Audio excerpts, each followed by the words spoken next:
जानिब जो है आपने इस्तीफे की बात की, नहीं ये इस्तीफे तक बात नहीं रुकेगी। ये अब बीजेपी की सोच को फ़ारिग करेगी। बिस्मिल्लाहिर्रहमानिर्रहीम, बहुत-बहुत शुक्रिया। देखें, अगर ये सारा पाकिस्तान की साज़िश है, तो फिर तो हमें खुश होना चाहिए कि पाकिस्तान इतना मज़बूत और इतना जो है वो इंग्रिस रखता है, इतना अंदर तौर पर उनके घुसा हुआ है कि उनके हर चीज़ के ऊपर पाकिस्तान मौजूद है। हद तक कि ये कि पाकिस्तान उनके ख्वाबों में भी नज़र आता है। तो हुँ। अल्हम्दुलिल्लाह ये हमारी आईएसआई है, ये हमारी फ़ौज है, पाकिस्तान का मीडिया है जो उनके आशाप पर सवार है। ये तो चलें एक हल्की लाइटर नोट पे बात कर ली। देखिए, असल मसला ये नहीं है कि ये पेपर लीक हुए थे, 22,80,000 नौजवान इससे मुतासिर हुए थे या ये एक डॉक्टर वांगचुक, सोनम वांगचुक की बात है। मसला ये है कि भारत के अंदर जो नफ़रत की फ़िज़ा है, उसके हुँ। खिलाफ ये आवाज़ है। भारत के अंदर जो इस्तेहसाल है, ये उसके हवाले से एक बगावत है।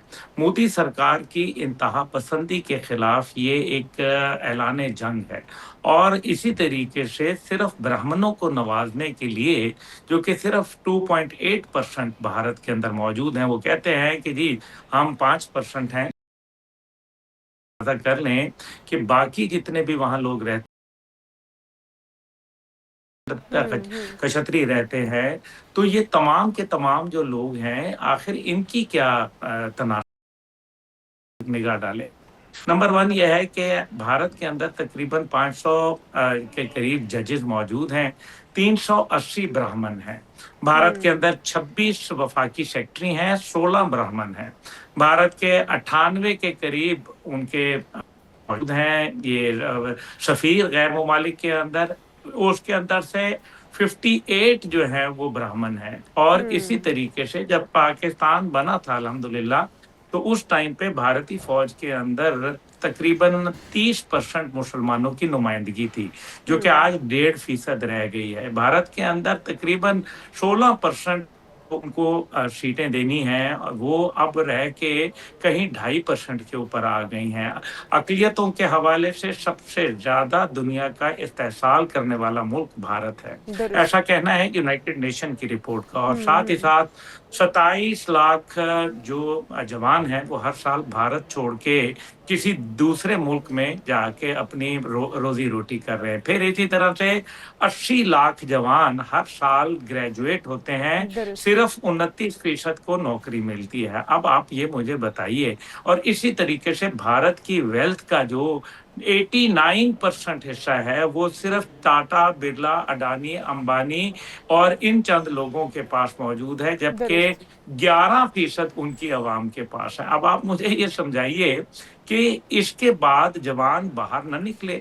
It is not the hmm. Matter of और फिर सबसे बड़ी बात ये है, बिल्कुल गौर सही कह रहे हैं कीजिए, आप इन्हों गुल साहब और अवाम बाहर निकले हैं बहुत सारे मसाइल जिनकी निशानदही आपने की है वहाँ पर उनको उनका सामना करना पड़ रहा है और ये तमाम जिस तरह आपने भी कहा कि तमाम अक़लियतें वहाँ पर मसाइल का शिकार हैं, वो हिंदू है, मुस्लिम है, सिख है, ईसाई है और वो सब मुहिब्बे वतन भी हैं। हमने ये देखा, मैंने जो मनाज़िर वीडियोज़ पर वहाँ से जो आ रही हैं उनमें देख रही हूँ कि कहीं पर एक हिंदू एक मुसलमान को पंखा कर रहा है, कहीं एक सिख जो है एक मुसलमान को पानी पिला रहा है और कहीं मुसलमान जो है वो उनके लिए खाना सर्व कर रहा है, खुद पका कर वहाँ पर उन्हें सर्व कर रहे हैं। तो ये जो मोहब्बत, ये गांगियत जो वहाँ पर नज़र आई है, जो कि मोदी हमें एक अलग ही चेहरा दिखाता है कि वो लोग वहाँ के अवाम और वहाँ पर बच्चे जो है, औरतें, बूढ़े, वो सब ये इजहार कर रहे हैं कि मुसलमान गलत नहीं है, यहाँ पर रहने वाला मुसलमान भी उतना ही मुहब्बे वतन है भारत का जितने हम लोग हैं, हम हिंदू लोग हैं या ईसाई हैं या सिख हैं। तो वहाँ पर जो अभी तक एक चेहरा वहाँ पर दिखाया जाता है मस्कशुदा मुसलमानों का या सिखों का, वो सिर्फ़ और सिर्फ मोदी सरकार की तरफ से दिखाया जाता है। इसमें गुंडे भी शामिल किए गए हैं कि उनको वहाँ से भगाया जा सके। ये तो उनकी राइट की जंग है और हसीना वाजिद के साथ जो कुछ हुआ बांग्लादेश के अंदर, जिस तरह से उसने भी यही जबर और जुल्म दिखाया उस आवाम पर, उस यूथ पर, उसका नतीजा भी हमने सबने देखा। तो क्या समझते हैं कि मोदी से इस्तीफ़ा ले पाएगी ये यूथ जितनी बड़ी तादाद में जमा हो गए हैं और जिस तरह से वो डटे हुए हैं? और फिर ये भी इल्ज़ाम, एक बार फिर से मैं उसी तरफ आऊँगी कि पाकिस्तान वैसे तो उनके लिए एक डरावना ख्वाब बन चुका है मई के बाद से, लेकिन अब उन्हें ये भी लगता है कि जो वहाँ पर खाना पीना सब कुछ फ्राहमी हो रही है सारी चीज़ों की, वो भी उसकी फंडिंग भी पाकिस्तान कर रहा है। देखिए, इस टाइम पे बंगाल से भी और दीगर जगहों से ट्रुप्स उन्होंने मँगा लिए हैं। उनके पास अभी इतनी कमी आ गई है, इतना ये एहतिजाज ये एहतजाज चंद लोगों का नहीं है जो वहाँ हज़ारों की तादाद में बैठे हैं। असल में ये एहतजाज अवाम की राय आमा का है, जो कि मोदी हुँ। सरकार के खिलाफ पलट गई है और उसकी दहशतगर्दाना सोच की नफ़ी करती है। इन्होंने अपना नाम रखा कॉकरोच जनता पार्टी। मोदी की पार्टी का नाम है भारतीय जनता पार्टी।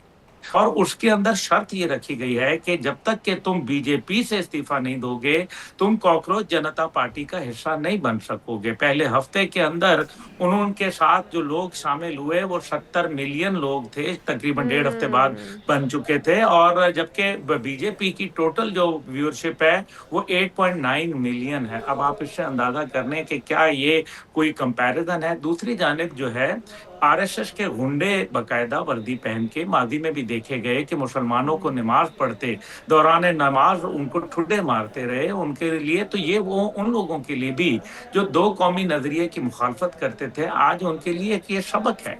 तीसरी जानिब जो है आपने इस्तीफे की बात की, नहीं ये इस्तीफे तक बात नहीं रुकेगी।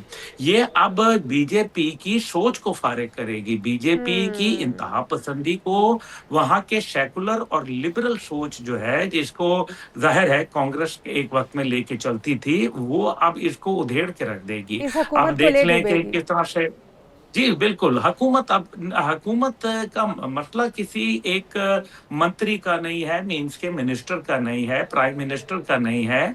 मसला इस दहशतगर्दी की सोच जिसको सैफरॉन टेररिज्म कहा गया, अमेरिकी सेंट्रल इंटेलिजेंस एजेंसी की जानिब से, तो हुँ। ये एक जो एक्सपोर्ट ऑफ टेररिज्म है, चाहे वो पाकिस्तान में करती हो, कनाडा बिल्कुल में सही। करती हो, ऑस्ट्रेलिया में करती हो, अमेरिका में या हुँ। कतर के अंदर या उस्मान हादी को बिल्कुल सही। शहीद करती हो ये उस बांग्लादेश में। फ़ाशिस्ट ये सोच का है गुलशन